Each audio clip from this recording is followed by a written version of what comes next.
உலகம்.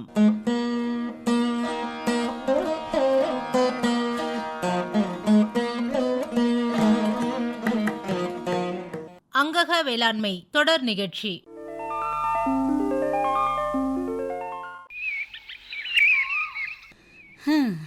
என்னைக்கு தான் நம்ம பேச்சை கேட்டிருக்காங்க. சொன்னதையே சொல்லிட்டு இருந்தா எப்படி? எப்பல வள்ளி, என்ன உனக்கு நீயே பேசிக்கிட்டு போற? நம்ம வார்த்தைக்கு மதிப்பு இல்லைனா இப்படி தான் நடக்கும் செல்வி. ஏன் உன் வார்த்தைய யாரு மதிக்கல? வேற யாரு? என் மச்சான் தான். சும்மாவாச்சும் ஆறுமுகத்து மேல பழிய போடாத. அந்த தம்பி எந்த செயலையும் ஒரு முறைக்கு 4 முறை யோசிச்சு செய்யற ஆளு. யோசிச்சு என்ன பயனு? எந்த செயலா இருந்தாலும் நம்மால செய்ய முடியுமான்னு நினைக்கணும்ல. அதெல்லாம் இருக்கட்டும், இப்ப நீ என்ன விஷயம்னு சொல்ல போறியா இல்லையா? செல்வி, நாங்கள் இப்போ முழுக்க முழுக்க இயற்கை எரு, இயற்கை பூச்சி விரட்டின்னு கழனியில் இயற்கை விவசாயம் தானே செஞ்சுக்கிட்டு வரோம். அதுதான் தெரியுமே. கழனியில் அறுப்பு முடிஞ்சதும் அடுத்த பயிராக பாரம்பரிய நெல் போடலாம்னு முடிவு செஞ்சுருக்காரு. இது நல்ல முடிவு தானே? முடிவு கேட்க நல்லதான் இருக்குது. ஆனால் அதுக்கான சரியான தொழில்நுட்பங்களை தெரிஞ்சுக்கிட்டு பிறகு முடிவு எடுக்கணும். ஏன்னா இப்போ நாங்கள் இயற்கை விவசாயம் செஞ்சிட்ருக்கோம்ல. வள்ளி, உங்க மச்சான் தெளிவாத்தான் முடிவெடுத்திருக்காரு. நீ தான் குழப்பத்தில் இருக்க. நானா? ஆமா வள்ளி, அங்கக வேளாண்மையில் பாரம்பரிய நெல் ரகங்களின் பங்கு பத்தின விவரங்களை திரூர் நெல் ஆராய்ச்சி நிலைய இணை பேராசிரியர் முனைவர் பி யோக மீனாட்சி அவங்க தெளிவா எடுத்து சொல்றாங்க. நீ இந்த விவரங்களை கேளு, உனக்கே புரியும்.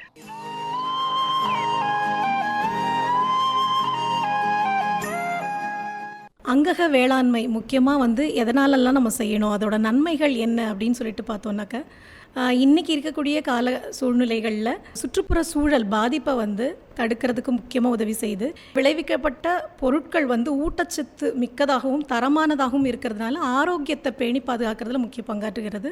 பூச்சி நோய் தாக்குதலை தாங்கி வளரக்கூடிய ஆற்றல் வாய்ந்ததாக இருக்கிறது. இதை மாதிரிலாம் நம்ம இயற்கை விவசாயம் அல்ல அங்கக பொருட்களை கொண்டு நம்ம அங்கக வேளாண்மை முறை பின்பற்றும் போது நிறைய நன்மைகள் இருக்கிறதுனால இன்றைய காலகட்டங்களில் அங்கக வேளாண்மை ஒரு முக்கியத்துவம் வாய்ந்ததாக கருதப்பட்டு வருகின்றது. இப்போ இதில் பாரம்பரிய ரகங்களோட பங்கு என்ன அப்படின்னு சொல்லிட்டு பார்த்தோன்னாக்கா, நெல் இந்தியாவை தாயகமாக கொண்ட ஒரு பயிராகும். அதில் இந்தியாவில் பார்த்தோன்னா ஒரு ஆயிரக்கணக்கான பாரம்பரிய நெல் ரகங்கள் 100 ஆண்டுகளுக்கு மேலாக பயிர் செய்யப்பட்டு வந்திருக்கின்றது. பசுமை புரட்சிங்கிறது ஒரு இன்றியமையாததாக இருந்தது. அதற்காக பார்த்தோம்னா உயர் விளைச்சல் ரகங்களை பயிர் இனப்பெருக்கத்தின் மூலமாக ஆராய்ச்சிகளின் வாயிலாக அறிமுகப்படுத்தியும் அதுக்கப்புறமா புதிய புதிய ரகங்களை கண்டுபிடித்தும் நிறைய ஆராய்ச்சிகள் மேற்கொண்டதுனால வாயிலாக பார்த்திங்கன்னா புதிய நெல் ரகங்களை நம்ம விவசாயிகள் பயிரிட்டாங்க. இதனால் அவங்களுக்கு நிறைய மகசூல் பண்புகள் அதிகரித்து அதனால் உற்பத்தி அதிகரித்தது. உயர்ந்து வரக்கூடிய மக்கள் தொகையோட உணவு தேவையை பூர்த்தி செய்கிறதுக்காக நம்ம இந்த உயர் விளைச்சல் ரகங்களை அறிமுகப்படுத்தினோம்.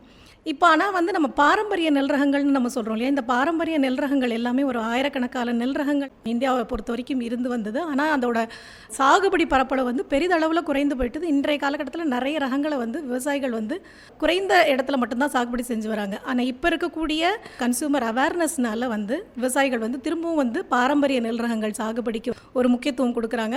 இப்போ பாரம்பரிய நெல் ரகங்கள் அப்படின்னு சொல்லிட்டு எடுத்துட்டோம்னா இது எல்லா பருவத்துக்குமே ஏற்ற வகையான பாரம்பரிய நெல் ரகங்கள் இருக்குது. தமிழ்நாட்டில் பார்த்திங்கன்னா பிரதானமாக அதிகப்படியான ஏரியாவில் சாகுபடி செய்கிறது சம்பா பருவம். அதுக்கடுத்தபடியாக பார்த்திங்கன்னா குறுவை, கார், அப்புறம் நவரை பருவங்கள் அப்படின்னு சொல்லிட்டு சொல்லுவோம். சம்பா பருவத்தில் மத்தியமாக மத்திய கால ரகங்கள் அல்லது நீண்ட கால ரகங்கள் பண்ணுவாங்க. கார் பருவத்திலையும் குறுவை பருவத்திலெல்லாம் பார்த்திங்கன்னா குறுகிய கால நெல் ரகங்கள் விவசாயிகள் பண்ணுவாங்க. இப்போ இந்த பாரம்பரிய நெல் ரகங்கள்லையும் அந்த மாதிரி பல்வேறு காலகட்டங்களில் பயிரிடப்படக்கூடிய வகையில் வேறு உங்களுக்கு நாட்கள், நீண்ட நாட்கள் நெல் ரகங்கள் இருக்குது. அதே மாதிரி குறுகிய கால நெல் ரகங்கள் இருக்குது, மத்திய கால நெல் ரகங்கள் இருக்குது. அதை விவசாயிகள் தெரிஞ்சுட்டு அந்த மாதிரி நெல் ரகங்களை தேர்வு செய்து அந்தந்த காலகட்டத்தில் அவங்க பயிரிடணும். இதில் முக்கியமாக ஒன்று சொல்லணும்னா, ஒளி அளவு அப்படி மாறும்போது பார்த்திங்கன்னா இந்த பாரம்பரிய நெல் ரகங்கள் சில நேரம் பூக்காமல் போயிடும். ஸோ அந்த மாதிரி இருக்கிற ஆற்றல் வாய்ந்தது ஃபோட்டோ சென்சிட்டிவிட்டி அப்படின்னு சொல்லிட்டு ஆங்கிலத்தில் சொல்லுவோம். அதற்கான ஒளி அளவு குறிப்பிட்ட அளவு இருக்கும்போது தான் அது பூத்து அதுக்கான அறுவடைக்கு வரக்கூடிய ஆற்றல் வாய்ந்ததாக இருக்கும். இல்லாட்டினா அது அப்படியே பூக்காமலே அந்த இது நெல் அப்படி அது மாதிரியே போயிடும். ஸோ அந்த மாதிரி இருக்கக்கூடிய ஆற்றல் வாய்ந்ததுக்கனால விவசாயிகள் அந்த காலகட்டங்களுக்கு என்ன ரகங்கள் பொருந்தும் அப்படிங்கிறத அவங்க தேர்வு செய்து அதை வந்து சாகுபடி செய்யணும்.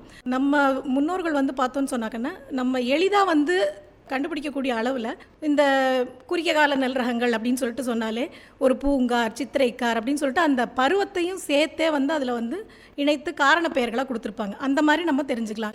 இப்போ மத்திய கால நெல் ரகங்கள் அப்படின்னு சொல்லிட்டு பார்த்தீங்கன்னு சொன்னாங்கன்னா சீரக சம்பா, கிச்சிலி சம்பா, கருடன் சம்பா இதெல்லாம் வந்து பார்த்திங்கன்னா நம்ம வந்து சம்பா பருவத்தில் சாகுபடி செய்யலாம். கருப்பு கவுனி, மாப்பிள்ளை சம்பா, காட்டியானம் இதெல்லாம் வந்து நீண்ட கால வயதுடையதாகவும் இருக்குது. இந்த மாதிரி ரகங்களை வந்து நம்ம சம்பா பருவத்தில் வந்து விவசாயிகள் வந்து சாகுபடி செய்யலாம்.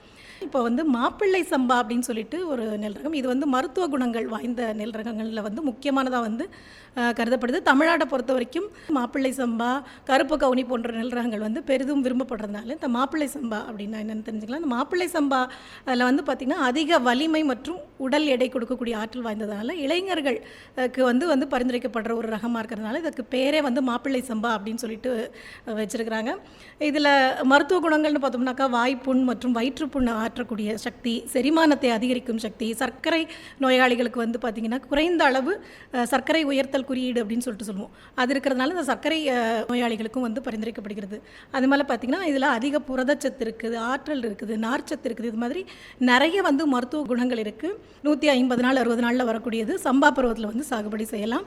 கருப்பு கவுனி பார்த்தோம்னாக்கா இந்த சிவகங்கை மாவட்டத்தை வந்து ஒரு பிறப்பிடமாக கொண்டது. இதில் வந்து பார்த்திங்கன்னா இது 150 நாள்லேருந்து 70 நாளில் வரக்கூடியது. இதுலேயும் நிறைய மருத்துவ குணங்கள் வந்து இருக்குது. இதில் வந்து சர்க்கரை உயர்த்தல் குறியீடு வந்து குறைந்த அளவில் இருக்குது, அதிக புரதச்சத்து இருக்குது, இரும்பு சத்து இருக்குது, துத்தநாக சத்து இருக்குது. இதே மாதிரி பார்த்தோம்னா குள்ளக்கார் அப்படின்னு சொல்லிட்டு ஒரு நெல் ரகம் சொல்லலாம். இது வந்து கார் பருவம், குறுவை பருவத்துக்கு சாகுபடி செய்யற்ற குறுகிய கால வயதுடைய ரகம். இதில் வந்து துத்தநாக சத்து, இரும்பு சத்து அதிகமாக இருக்குது, ரத்த அழுத்தத்தை வந்து சீராக்குகிற ஆற்றல் இருக்குது, உடலுக்கு வந்து புத்துணர்வும் வலிவும் கொடுக்கக்கூடிய ஆற்றல் வாய்ந்ததாக இருக்குது. இந்த மாதிரி நிறைய நெல் ரகங்கள் வந்து சொல்லலாம். கருங்குருவை அப்படின்னு சொல்லிட்டு சொல்லக்கூடிய நெல் ரகத்தில் பார்த்தோம்னாக்கா ஆயுர்வேத மருத்துவர்களில் வந்து யானைக்கால் நோய்க்கே இதை வந்து ஒரு மருந்தாக வந்து பயன்படுத்திட்டு இருக்காங்க. இதுலேயும் வந்து சர்க்கரை உயர்த்தல் குறியீடு கம்மி இருக்கிறதுனால சர்க்கரை நோயாளிகள் வந்து பயன்படுத்துறதுக்கு ஏற்றதாக இருக்கிறது. நவரா இந்த ரகத்தில் வந்து பார்த்தீங்கன்னாக்கா அதிக புரதச்சத்து, கொழுப்பு சத்து, பொட்டாசியம் சத்து இதெல்லாம் இருக்குது. அதே மாதிரி பாலூட்டும் தாய்மார்களுக்கும் கர்ப்பிணிகளுக்கும் குழந்தைகளுக்கும் வந்து ஒரு ஏற்ற ஒரு நெல் ரகமாக இருக்கிறது. இந்த மாதிரி நம்ம வந்து மருத்துவ குணங்கள் வாய்ந்த பாரம்பரிய நெல் ரகங்களில் பார்த்தீங்கன்னாக்கா பூங்கார், காட்டியானம், ஆற்காடு கிச்சிலி, கூம்பாளை, கருடன் சம்பா, இலுப்பை பூ சம்பா இப்படி எண்ணற்ற ரகங்களை வந்து நம்ம வந்து சொல்லிக்கிட்டே போகலாம். இதில் ஒவ்வொன்றத்துலேயும் ஒரு சிறப்பான பண்புகள் இருக்குது. இந்த காட்டியானம் அப்படிங்கிற நெல் ரகம் பார்த்தீங்கன்னாக்கா 180 நாள் வரக்கூடியது. புற்றுநோயை கூட குணப்படுத்தக்கூடிய ஆற்றலும் இருதய நோய்களை வந்து சரி செய்யக்கூடிய வந்து ஆற்றலும் வந்து இருக்கிறதாக வந்து பதிவு செய்திருக்காங்க. அதே மாதிரி 60ஆம் குருவை பூங்கார் வந்து பார்த்திங்கன்னா கர்ப்பிணி பெண்களுக்கு அதே மாதிரி பயன்படுத்தலாம். நல்லா வந்து உங்களுக்கு நோய் எதிர்ப்பு சக்தியை அளிக்கக்கூடிய ஆற்றல் வாய்ந்ததாகவும் இருக்குது. இந்த மாதிரி பாரம்பரிய நெல் ரகங்கள்லேயே நிறைய ரகங்கள் வந்து விவசாயிகள் சாகுபடி செய்கிறாங்க. இதுலேயும் இன்னொன்று பார்த்திங்கன்னா நான் வந்து இந்த வறட்சி, வெள்ள பாதிப்பெல்லாம் தாங்கி வளரக்கூடிய நெல் ரகங்கள்னு சொன்னேன் இல்லையா. ஸோ அதில் வந்து ஒரு குறிப்பிட்டு சொல்லக்கூடிய சில ரகங்களை பற்றி சொல்கிறேன். இதில் வந்து நம்ம வந்து பார்த்திங்கன்னா இந்த வறட்சி பாதிப்பு வந்து எங்கெங்கெல்லாம் ஏற்படும்னு சொன்னாக்கன்னா நேரடியாக நெல் விவசாயம் செய்யக்கூடிய மாவட்டங்கள்னு எடுத்துக்கிட்டோம்னா ராமநாதபுரம், சிவகங்கை, காஞ்சிபுரம், செங்கல்பட்டு இந்த மாதிரி பகுதிகளிலையும் புதுக்கோட்டை மாவட்டங்கள்லையும் பார்த்திங்கன்னா நேரடி நெல் விதைப்பு செய்வாங்க. இதில் என்னென்னா வந்து உங்களுக்கு மானாவாரி விவசாயம் முடியும். அப்படிங்கும்போது அந்த இடத்துலலாம் வந்து அதிகப்படியான வறட்சி பாதிப்பு வந்து உங்களுக்கு இருக்கும். ஸோ அந்த மாதிரி இடங்கள்லாம் வந்து பார்த்திங்கன்னா வறட்சியை தாங்கி வளரக்கூடிய நெல் ரகங்கள் வந்து விவசாயிகள் வந்து சாகுபடி செய்துட்டு வந்திருக்கிறாங்க. இந்த நெல் ரகங்களில் முக்கியமாக வந்து உங்களுக்கு சொல்லணுன்னா புழுதிக்கார் அப்படின்னு சொல்லிட்டு சொல்லக்கூடிய ஒரு நெல் ரகம். இதில் வந்து பார்த்திங்கனாக்கா பருமனான சிவப்பு அரிசி உடையது, மானாவாரியில் நேரடி விதைப்புக்கு ஒரு ஏற்ற ரகம். ராமநாதபுரம் மாவட்டத்தில், சிவகங்கை மாவட்டத்தில் எல்லாம் புழுதியிலே விதைக்கிறதுனால தான் இது வந்து புழுதிக்கார் அப்படின்னு சொல்லிட்டு ஒரு சொல்லக்கூடிய ரகமாக இருக்குது. இதை மாதிரியே வந்து பார்த்திங்கனாக்கா வந்து நொறுங்கன், 110, கல்லுருண்டைக்கார், சித்திரைக்கார் இப்படின்னு சொல்லக்கூடிய நிறைய ரகங்கள் வந்து பார்த்திங்கன்னா குறுகிய கால இது முக்கியமாக வறட்சி பாதிப்பு ஏற்படக்கூடிய பகுதிகளெல்லாம் ஒரு குறுகிய கால வயதுடைய ஒரு பாரம்பரிய ரகங்களை வந்து பயன்படுத்தியிருக்கிறாங்க. ஏன்னா வந்து முக்கியமாக இவங்க வந்து வடகிழக்கு பருவமழையை எதிர்பார்த்து அந்த நேரத்தில் நேரடி விதைப்பு செய்வாங்க. அப்போ வந்து பார்த்திங்கன்னா நீண்ட கால ரகங்களாக இருந்ததுனாக்கா ஒரு வறட்சி பாதிப்பை தாங்கி வர முடியாது. அதனால் குறுகிய கால ரகங்களாக இருந்தால் எளிதில் வந்து அந்த வறட்சி பாதிப்பை தாங்கி உங்களுக்கு ஒரு விளைச்சல் கொடுக்கக்கூடிய ஆற்றல் வாய்ந்ததாக இருக்கும். அதனால் இந்த நிறைய குறுகிய கால பாரம்பரிய நெல் ரகங்கள் பார்த்தீங்கன்னாக்கா இந்த வறட்சி பாதிப்பை தாங்கி வளரக்கூடிய ரகங்களை வந்து விவசாயிகள் சாகுபடி செய்திருக்காங்க.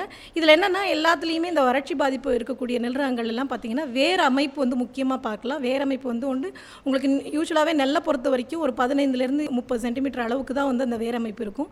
இந்த மாதிரி பாரம்பரிய நெல் ரகங்கள் எல்லாம் பார்த்தீங்கன்னா அதிக ஆழம் போகக்கூடிய வேரமைப்பு, அதிக பரப்பளவில் இருக்கக்கூடிய வேரமைப்பு இருக்கிறதுனால எளிதில் ஆழத்தில் தண்ணீர் இருந்தாலும் அதை எடுத்து வறட்சியை தாங்கக்கூடிய ஆற்றலை பயிருக்கு கொடுக்குற வகையில் இருக்கும். அந்த மாதிரி இருக்கக்கூடிய நெல் ரகமாக இருக்கிறதுனால இதில் வறட்சி பாதிப்பு ஏற்படக்கூடிய இடங்களில் வந்து பயன்படுத்த இது பண்ணுவாங்க. அதனால் வந்து பார்த்திங்கன்னா இதோட வைக்கோலும் வந்து உங்களுக்கு தரமானதாக இருக்கும். உங்களுக்கு ஒரு தாழ் வந்து நீளம் அதிகமாக இருக்கும். அதனால் வந்து பார்த்திங்கன்னா அதிகப்படியான வைக்கோல் வந்து கிடைக்கும்.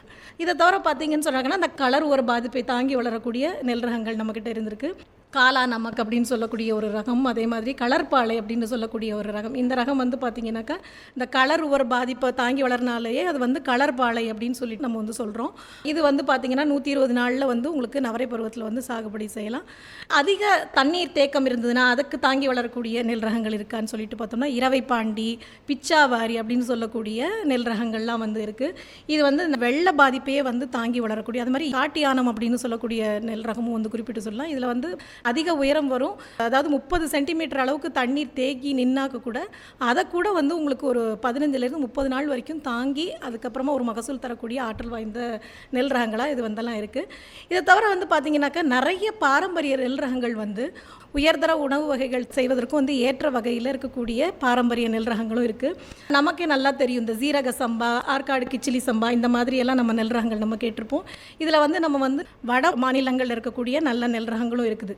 இப்போ நம்ம தமிழ்நாட்டை பொறுத்த வரைக்கும் பெரிய அளவில் இன்னுமே நம்ம வந்து பிரியாணி போன்ற உணவு வகைகளுக்கு ஜீரக சம்பா, கிச்சிலி சம்பா, தங்க சம்பா, அந்த மாதிரி வந்து தூய மல்லி போன்ற ரகங்களை வந்து இன்னுமே நம்ம வந்து விரும்பி சாகுபடி செய்கிறோம். இதில் சீரக சம்பா வந்து அதிக பரப்பளவில் வந்து சாகுபடி செய்யப்பட்டு வருகிறது. இது வந்து 125லேருந்து 130 நாளில் சாகுபடி செய்யலாம். மிகச்சன்ன அரிசி இருக்கும், நல்ல ஒரு வாசனை பண்பும் இருக்கிறதுனால உயர்தன உணவு வகைகளுக்கு வந்து இந்த சீரக சம்பா பரிந்துரைக்கப்படுது. இதில் வந்து நிறைய வந்து மருத்துவ குணங்களும் வந்து உங்களுக்கு இருக்குது. இதில் இன்னொன்று பார்த்தீங்கன்னாக்கா கலருவர் பாதிப்பு, களிமண் பாங்கானது, வறட்சி தாங்கக்கூடிய ஆற்றல், இது எல்லாமே இந்த சீரக சம்பாவில் இருக்குது.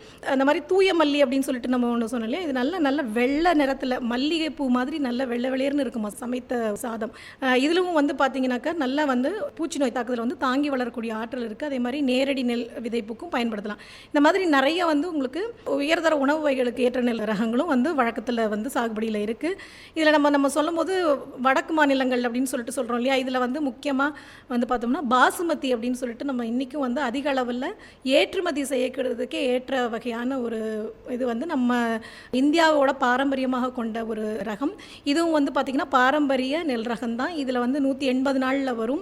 இதில் ஒரு வாசனை பண்பு சிறப்பாக இருக்கிறதுனால உலக அளவில் பல நாடுகளில் இந்த பாசுமதிக்கு வந்து இன்னுமே வந்து நிறைய மார்க்கெட் இருக்குது. இந்தியாவில் ஏற்றுமதி செய்யப்படக்கூடிய முக்கியமான ஒரு பாரம்பரிய ரகங்கள். இதில் வந்து இன்னும் உயர் விளைச்சல் ரகங்களும் பாசுமதியில் வந்து நிறைய வந்து வெளியிட்டிருக்காங்க. இன்னொன்று பார்த்தீங்கன்னாக்கா காலா நமக் அப்படின்னு சொல்லக்கூடிய ஒரு ரகம், இதுவும் வாசனை உடைய ஒரு சன்ன ரகமான அரிசியாக இருக்குது.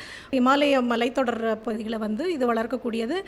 மகாராஷ்டிரத்தில் வந்து பார்த்தீங்கன்னாக்கா அம்பே மோகர் அப்படின்னு சொல்லக்கூடிய சிறப்பான ஒரு ரகம். மராட்டிய மன்னர்களே வந்து பிரபலமாக உட்கொண்டு வந்திருக்கிறாங்க அப்படிங்கிறது நம்மளோட இதில் குறிப்புகள்லேருந்து கிடைக்குது. இந்த மாதிரி நிறைய வந்து உங்களுக்கு உயர்தர உணவு வகைகளுக்கு ஏற்ற பாரம்பரிய நெல் ரகங்கள் இருக்குது. அது மாதிரி பூச்சி நோய் பாதிப்பை தாங்கி வளரக்கூடிய நெல் ரகங்கள் இருக்குது.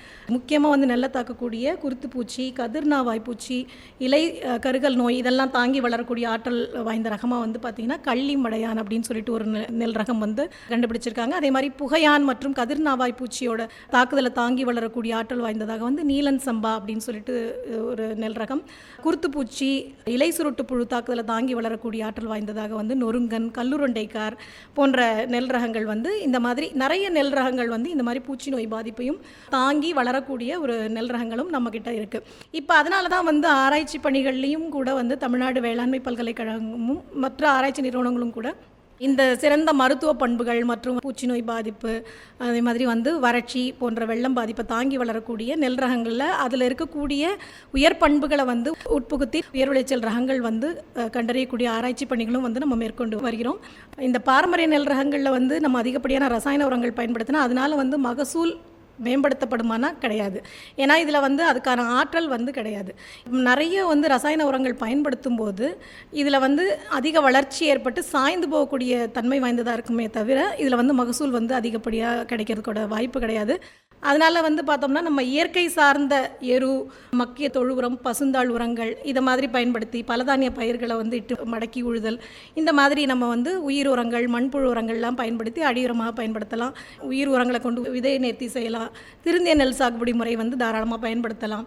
பஞ்சகாவியா, தசகாவியா, மீன் அமிலம், ஜீவாமிர்தம் போன்ற இயற்கை இடுபொருட்களையும் வந்து நம்ம பயன்படுத்தினாலே இந்த பாரம்பரிய நெல் ரகங்களில் வந்து நல்ல விளைச்சல் தன்மை வரும். இந்த சாயாத தன்மை இருக்கிற மாதிரி பார்த்துக்கணும். நிறைய உரங்கள் போட்டாலும் கண்டிப்பாக சாய்ந்து போகக்கூடிய ஆற்றல் வாய்ந்ததாக இருக்கும். ஏன்னா நிறைய உயரமாக வளரக்கூடிய ஆற்றல் வாய்ந்ததாக இருக்கிறதுனால இயற்கை முறையில் சாகுபடி செய்கிறதுக்கு மிகவும் ஏற்ற வகையில் இருக்கிறது இந்த பாரம்பரிய நெல் ரகங்கள்.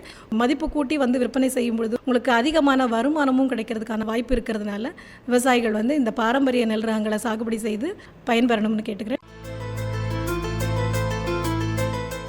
என்ன வள்ளி, அங்கக வேளாண்மையில் பாரம்பரிய நெல் ரகங்களின் பங்கு பற்றின விவரங்களை திரூர் நெல்லாராய்ச்சி நிலைய இணை பேராசிரியர் முனைவர் பி. யோக மீனாட்சி அவங்க எல்லாரும் புரிஞ்சுக்கிறாப்ல அருமையாக எடுத்து சொன்னாங்கள்ல. ஆஹா, பாரம்பரிய நெல் ரகங்களோட தனித்தன்மையை அருமையாக எடுத்து சொல்லிட்டாங்களே. அதோட இயற்கை முறையில் இந்த பாரம்பரிய நெல் ரகங்களை பயிரிடுறது எம்பிட்டு அவசியம்னும் புரிய வச்சுட்டாங்களே. நமக்கு தேவையான மருத்துவ குணங்களும் காலத்துக்கேற்ற பண்புகளும் இந்த பாரம்பரிய நெல் ரகங்களில் நிரம்ப இருக்கு பாத்தியா? ஆமாம் செல்வி, இப்போ எனக்கு இருந்த குழப்பமெல்லாம் போய் நான் தான் தெளிவாயிட்டேனே. அப்படின்னா மச்சான் நல்லா யோசிச்சு தான் பாரம்பரிய நெல் பயிரிட முடிவெடுத்திருக்காருன்னு புரிஞ்சுக்கிட்டேன்.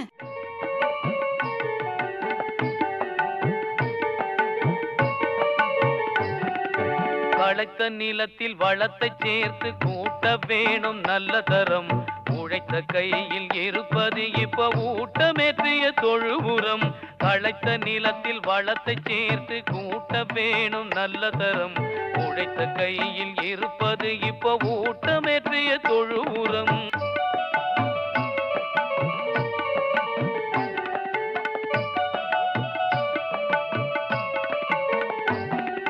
செழித்து வளர உணவு சத்து சிறந்த முறையில் கிடைத்திடும். செழித்து வளர உணவு சத்து சிறந்த முறையில் கிடைத்திடும். கரைத்த நிலையில் இல்லாத சத்தும் கரைந்து வேரை அடைந்திடும். கரைத்த நிலையில் இல்லாத சத்தும் கரைந்து வேரை அடைந்திடும். விளைச்சல் பெருகிடும், நூற்புழுக்கள் அருகிடும். விளைச்சல் பெருகிடும், நூற்புழுக்கள் அருகிடும். வளைத்த நிலத்தில் வளத்தை சேர்த்து கூட்ட வேணும் நல்ல தரம். உழைத்த கையில் இருப்பது இப்ப ஊட்டமேற்றிய தொழு உரம். களைத்த நிலத்தில் வளத்தை சேர்த்து கூட்ட வேணும் நல்ல தரம். உழைத்த கையில் இருப்பது இப்ப ஊட்டமேற்றிய தொழு உரம்.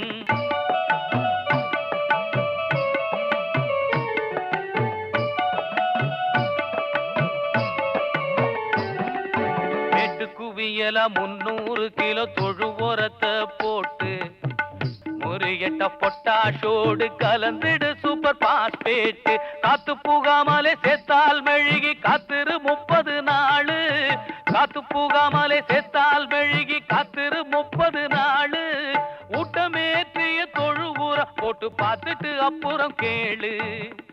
விளைச்சல் பெருகிடும், நூற்புழுக்கள் அருகிடும். வளைத்த நிலத்தில் வளத்தை சேர்த்து கூட்ட வேணும் நல்ல தரம். உழைத்த கையில் இருப்பது இப்ப ஊட்டமேற்றிய தொழு உரம். ஊட்டமேற்றிய தொழு உரம். ஊட்டமேற்றிய தொழு உரம்.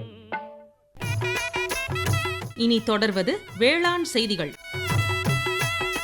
தென்னை பயிர் பாதுகாப்பில் உயிர் எதிர்கொல்லிகளின் பங்கு. இன்றைய வேளாண்மையில் ரசாயன, பூச்சி மற்றும் பூசணக்கொல்லிகளை பயன்படுத்துவதால் சுற்றுச்சூழல் மாசுபடுவதோடு பூச்சிகள் மற்றும் நோய் காரணிகளின் எதிர்ப்பு சக்தி தோன்றுவதற்கு வழிவகுக்கிறது. அத்துடன் உணவுப் பொருட்களில், குறிப்பாக தானிய பயிர்கள் மற்றும் தோட்டக்கலை பயிர்களில் ரசாயன மருந்துகளின் எஞ்சிய நச்சு தங்கி உயிரினங்களுக்கு தீங்கு விளைவிக்கிறது. ஆனால் உயிர் எதிர்கொல்லிகளை பயன்படுத்துவதால் அத்தகைய சூழ்நிலை சீர்கேடு ஏற்படுவதில்லை. ஒருங்கிணைந்த பயிர் நோய் மேலாண்மையில் உயிர் எதிர்கொல்லிகள் மிக முக்கிய பங்கு வகிக்கின்றன. உயிரியல் முறை நோய் மேலாண்மை என்பது உயிருள்ள நுண்ணுயிர்களைக் கொண்டு நோய் காரணிகளை அழித்து பயிர்களை பாதுகாப்பதாகும். இவை மற்ற உயிரினங்களுக்கு தீங்கு விளைவிப்பதில்லை. இவற்றுள் பூசணங்களும் பாக்டீரியாக்களும் அடங்கும். பாக்டீரியா மற்றும் பூஞ்சான வகையை சார்ந்த பேசிலஸ் சப்டிலிஸ் மற்றும் ட்ரைகோடெர்மா விரிடி ஆகியவை அதிக அளவில் உயிர் எதிர்கொல்லியாக பயன்படுத்தப்பட்டு வருகிறது.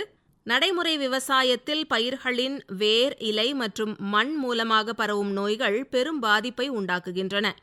விவசாயிகளுக்கு நோய்கள் பற்றிய முழுமையான தெளிவு இல்லாததால் சரியான நோய் தடுப்பான்களை பயன்படுத்தாமல் பயிர்கள் நோய் தாக்குதலுக்கு உள்ளாகி குறைந்த முளைப்பு, குறைந்த வளர்ச்சி, நோய் தாக்கிய நாற்றுகள் மற்றும் குறைந்த விளைச்சல் போன்ற பாதிப்புகள் ஏற்படுகின்றன.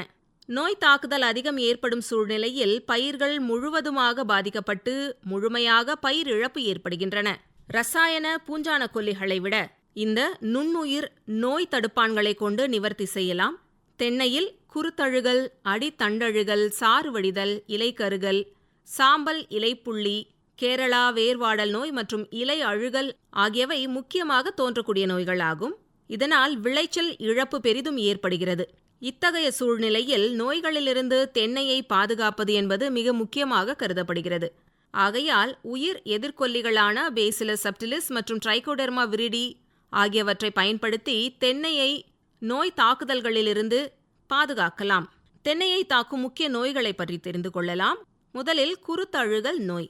இந்நோய் பொதுவாக இளங்கன்றுகளை அதிகமாக தாக்கும். குறிப்பாக இந்நோய் மழைக்காலங்களிலும் பனிக்காலங்களிலும் அதிக அளவில் காணப்படும். இந்நோயின் முதல் அறிகுறியானது குருத்து பகுதி இலைகள் மஞ்சளாகி பழுப்படைந்து காணப்படும். அவ்வாறு காணப்படும் மரக்குருத்தின் அடிப்பகுதி அழுகி துர்நாற்றம் வீசும்.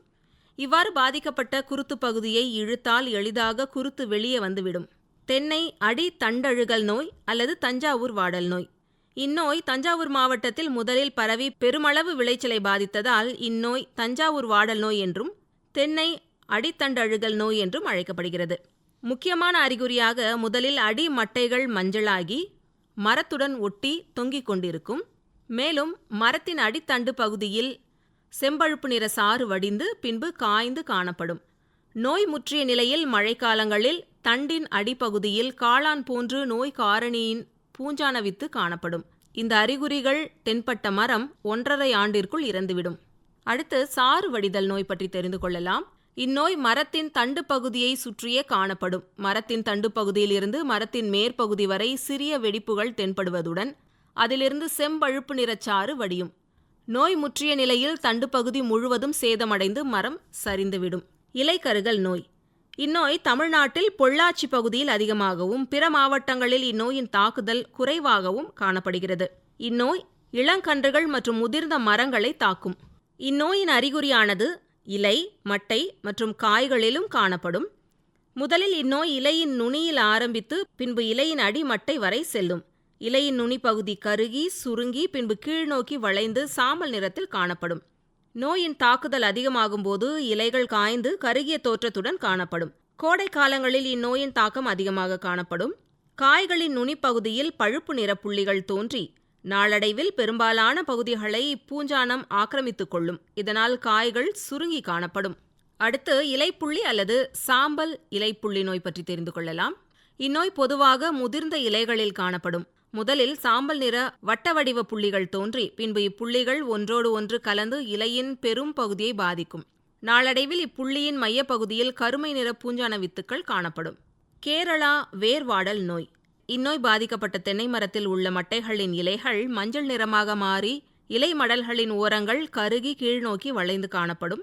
இது மனிதனின் விலா எலும்பு போல காட்சியளிக்கும். இலைமடல்களின் கருகிய பகுதிகள் அதிகமான காற்று அல்லது மழையின் போது மரத்தில் இருந்து உதிர்ந்து விடுவதால் குச்சிகள் மட்டும் நீட்டிக் கொண்டிருக்கும்.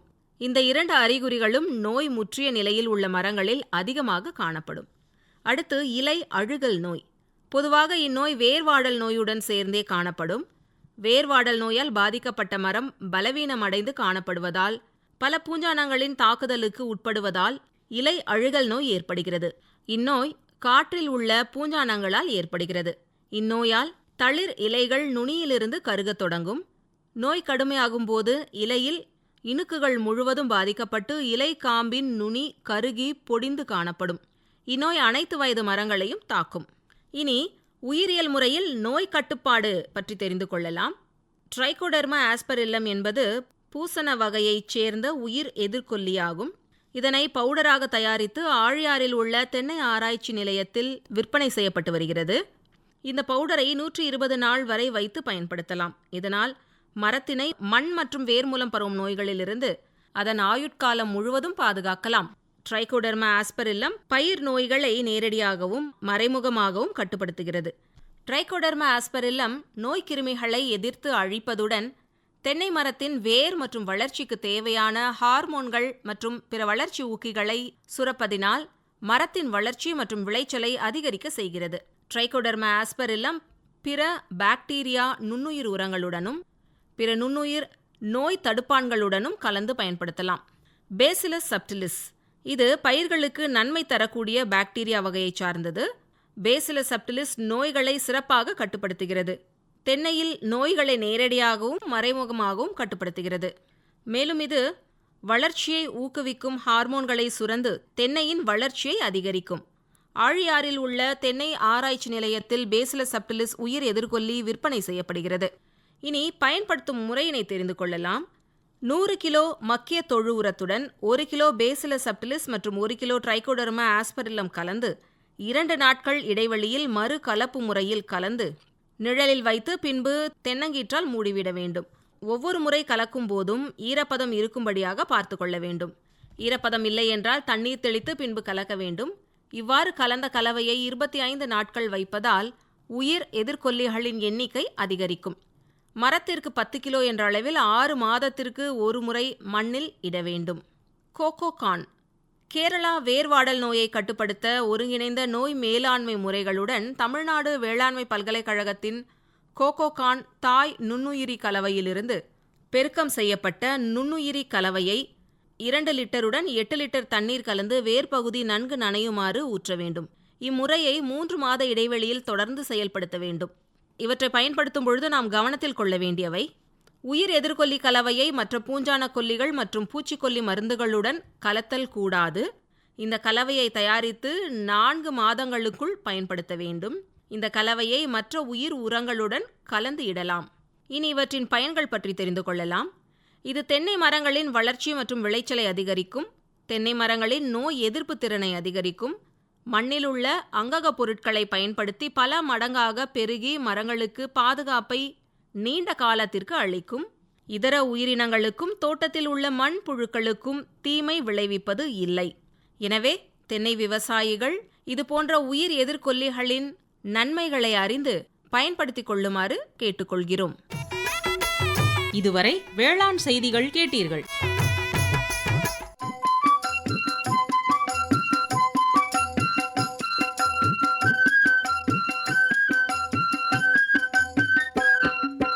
தென்னை மரச்சோலை அது நல்ல தொழிற்சாலை, என்னென்னமோ வேலை அது எல்லாம் நமக்கு தேவை. தென்னை மரச்சோலை அது நல்ல தொழிற்சாலை, என்னென்னமோ வேலை அது எல்லாம் நமக்கு தேவை. தென்னை நார் கழிவு தானே பண்ணையில நல்ல உரமாமே, மண்ணுல ஈரம் தங்கி நிற்கும், நுண்ணுட்ட வேறுட்ட சத்துமே கூடும். மண்ணுல ஈரம் தங்கிய நிற்கும், நுண்ணுட்ட வேறுட்ட சத்துமே கூடும். தென்னை மரச்சோலை அது நல்ல தொழிற்சாலை, என்னென்னமோ வேலை அது எல்லாம் நமக்கு தேவை. தென்னை மரச்சோலை அது நல்ல தொழிற்சாலை.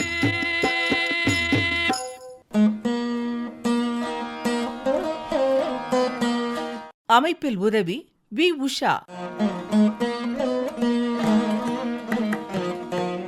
அமைப்பு எஸ். முருகேசன்.